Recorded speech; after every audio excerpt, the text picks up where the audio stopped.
my brother Dean back from Theory of a Deadman. First of all, I'm so happy just to see your amazing face. The last I think we connected was January when the record was out and you guys were going to be playing Rock the Rock Fest, and we did some promo, and then all of a sudden, boom, we were all on incredible lockdown. Yeah, it is so great to see your face too. It's these Zoom meetings it's kind of came out of necessity, I think, a bit. But I think nobody ever took advantage of video conferencing calls and anything before isolation and feeling a little bit, faces and stuff. But it's great to see your face as well. I remember when we met up in New York City and you said to me, are we going to get to do anything with the animals? Like you and Tyler asked me. And I had something totally set up for when you guys were going to be playing Rock the Rock Fest. Because you guys, I have to say, in theory, have been so generous. Like Tyler and Dave came out. They worked in an animal shelter with me. It's funny because Dave's mom is funny on Instagram. She's hit me up a couple times because I've posted some photos. And she's like, Dave grew up with all these animals. Like, you guys are just always about helping out, which is so tremendous. I never have to ask or wonder if I have to go to you guys for any help because I know you guys are going to say yes. Now, it's funny because when I came about our virtual Dog Days of Summer event where we're going to be taking donations and getting a lot of hopefully animals adopted, virtually, and on our website you can do these at-home adoptions with a lot of our shelters. When I reached out to you guys, it was like, oh, Dean's a cat guy. And I thought, well, this is perfect because sometimes I have people that are just like, hey, you guys are ignoring the cats. You're not paying as much attention to the cats. We have so many cats that are in our local animal shelters, more actually than our dogs that are in our local animal shelters. So talk to me about why cats have worked out perfectly for you and your lifestyle, and what's the connection there for you, Dean? Well, I think even since I grew up, we had cats in the house. I remember it was probably 12 or so. We were hanging out in a mall with our older cousins. It was after mall had closed, and there was a stray cat that was around the parking lot, and it was kind of being picked on by some people. So we waited for them to leave, and we brought this cat home with us to my uncle and aunt's house. So they kept it for a little while and decided they couldn't have it in their house, but they asked if we wanted it. So we took it home, and 2 or 3 months later, I think we were going to get it spayed, and the vet said, actually, your cat's pregnant. Oh my gosh.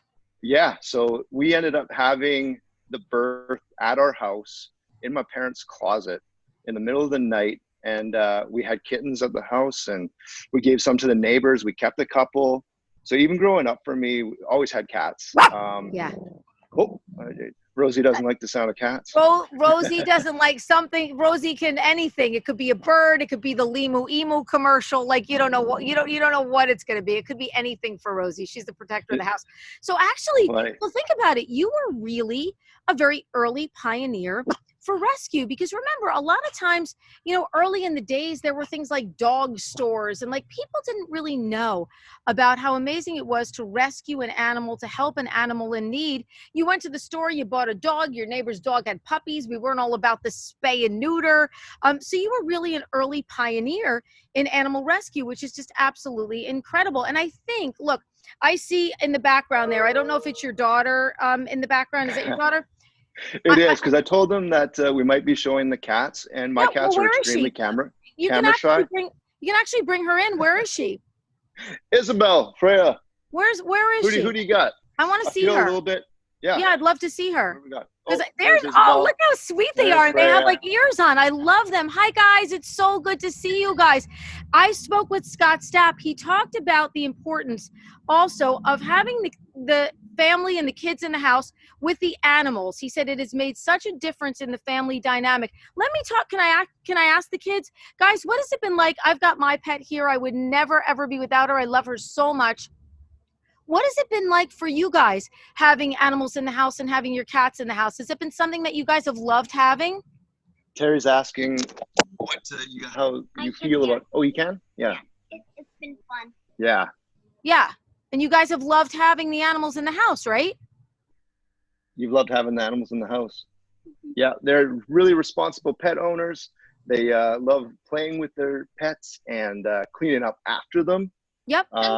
Sometimes. Sometimes Yeah. that's not always the most fun job. I can attest to that too. I'm always cleaning somebody's hiney. It doesn't matter. Somebody always needs some kind of cleaning or some kind of pooping. Yesterday I was like, all right, guys, because I have a bunch of dogs. I'm like, who threw up on the couch? Like you just Yeah. you really never really know what you're going to get.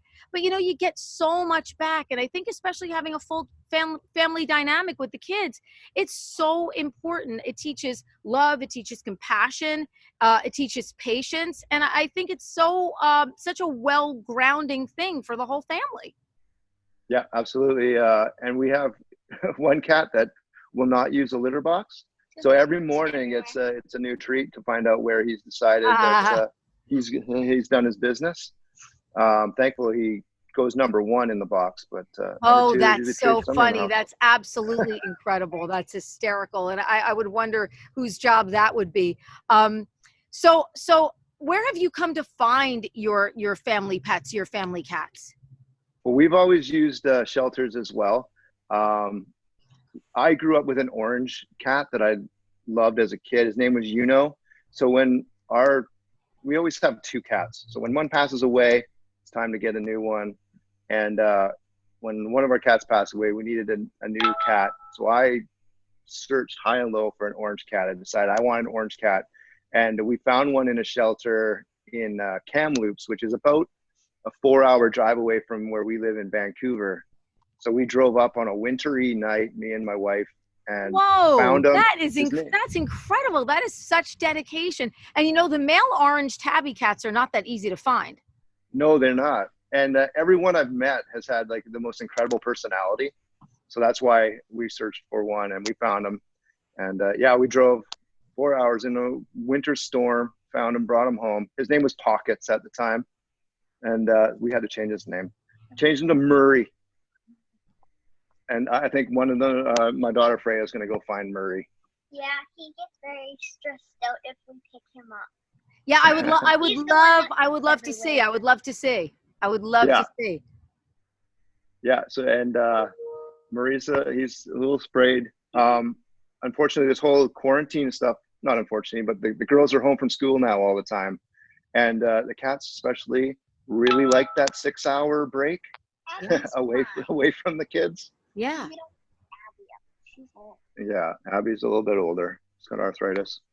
Oh, here he is. Oh, he's big. He's a big chunk of change too. That is not a tiny cat. Look at that baby. He's gorgeous. Look at the long hair. He is absolutely, what do you think? Absolutely beautiful. What a gorgeous cat. And I can see how much the girls love him. I mean, they absolutely love him. Look at that. Look at that tail too. That is one good looking cat. Look at him. Rosie, you see that cat? You see him? Oh, where's the cat? You see him? He's a big Maine Coon. Oh, yeah. The girls, gorgeous. They've wanted a dog for a long time, but unfortunately, I think with my lifestyle and traveling all the time, and we as a family, we love to travel as well. Cats or dogs don't really fit in because it takes so much time, and you can't just take off for a week if you have a dog at home, which we love to, travel Mexico and stuff like that. We want to try and get some family trips over to Europe. But so cats, it's a little easier. We have a good relationship with our neighbors. They have cats and dogs as well. Oh, that's awesome. When they go away, we look after their pets. And when we go away, they look after our cats. We got some dogs in the neighborhood too. The girls are fantastic dog walkers. So we have sort of older neighbors that aren't excited to take dogs for walks. So the girls are good at walking dogs. Oh, that's perhaps incredible. See, and I don't know, do the girls know how important that is to people to be able to, especially as people get older, people want nothing more than to be able to keep their pets. People don't want to have to give up their pets. Sometimes it's their only, bit of companionship that they can have. So the fact that the girls are giving back like that and being able to walk people's dogs and stuff, that's fantastic. Man, Dean, you are doing such a great job with our future animal heroes too, because I have to say, the only way that we sort of make progress in animal rescue, and letting people know about spay and neuter and helping the animals and rescuing them from shelters and helping out your neighbors is by responsible people being able to pass that down to future generations. That's why we've actually been able to make a little bit of a dent with the amount of animals that lose their lives in animal shelters every year. So such a great job by the girls there for being able to help out and be conscientious about, you know, how to take care of your pets and do a great job. I love you girls. I absolutely love. Do they ever come out on tour with you? Because if they ever do, I want to meet them when you come to the New York area. Yeah, we were fortunate a few summers ago. We were able to have 2 buses. So we sort of had a band bus and a crew bus. And the girls and my wife spent 2 weeks on the road. We were playing all the state fairs and stuff. So every day was like the best day for the girls. They get their all-day ride passes and go do the petting zoos. Yeah. Freya, my oldest, is horse crazy. So I they would love do, like, them. the horse shows and stuff. Yeah. I Freya rides love horses. them. And Girls, listen, when you guys come back to New York and New Jersey, you'll come out. We'll make sure that you get in touch with some animal shelter animals and you get to do a little socialization. We'll get you the cats. We'll get you the dogs. We'll get you whatever you want and make sure that you guys get to help our local animal shelters. I love it. This has been such a treat for me because I thought that just me and you were going to talk a little bit about animal rescue and cats and stuff. So I'm thrilled that the girls actually got in on the action. It's been an honor to be able to meet them and see how the cats have changed their life. So how family dynamic, Dean, has it changed your life with having pets and just kind of having them around in the fray? I always call them like Prozac and fur because I think our little furry friends, they calm us, they relax us, they just make us feel good. You're having a crappy day and you feel sad, you go home, you pick up your pet. I feel like there's nobody who understands you as much as your animal, your pet in the house. How has that changed your lives as a family? yeah, I think 100%. And it's hard to say change our lives because we've always had them in the house. So it's all we really know. So yeah, I mean, it's a great bonding thing. It's a great, like you said, a lesson of responsibility. And having pets teaches you compassion and these kinds of things that are so important. But it's never really changed because it's all we've really known. Yeah, absolutely. Well, and I'm always not happy. having Go ahead. Okay, You go ahead. can tell not me. having a pet is weird. Yeah, it would be very weird not having a pet in the house. I It'd be very agree. quiet.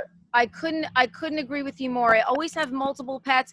I have a dog. She's going to be 15. You know, I think every day with her is a gift. It's always nice to know you have the other pet there too. So I agree with you. I think if I ever walked into an empty house and I didn't have my pets, I don't think I would absolutely know what to do with myself. So I thank you so much because I'm so happy that we had our cat person, our cat rocker. You know, everybody's showing me their dogs and stuff. I needed my cat rocker here. So I was really, really thrilled. Dean, you've always been so generous with your time and your talents. We can't wait to see you guys on tour. I had Tyler on my Reconnect with Rockers series with me not that long ago. So it was great to connect with him. But I love you, brother. Thank you so much. And girls, thank you guys so much for being part of this with us too. Thanks for showing us your awesome cat. And I hope to get to meet you. And we've got a lot of shelter animals in the Northeast that if the girls are ever on tour with you, we can find some cool jobs for them to do. Just kind of getting smooches and playing with and kissing. That's definitely not a terrible job. For sure. Yeah. I love you too, Terry. And thanks for all your support over the years too. It was great to catch up. Always great to catch up with you. Thank you, girls, so much. Appreciate it. Bye, guys. Awesome.